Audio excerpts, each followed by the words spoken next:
నమస్తే, welcome to my channel.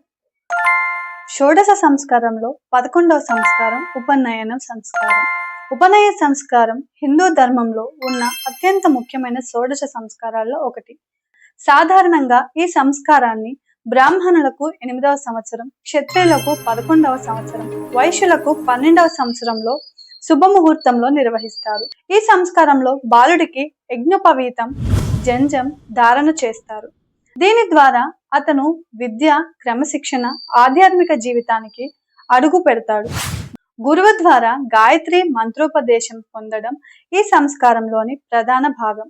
ఉపనయనం అనేది కేవలం సంప్రదాయం మాత్రమే కాదు, బాలుడి జ్ఞానానికి, ధర్మానికి, బాధ్యతల మార్గంలో నడిపించే పవిత్రమైన సంస్కారంగా భావిస్తారు.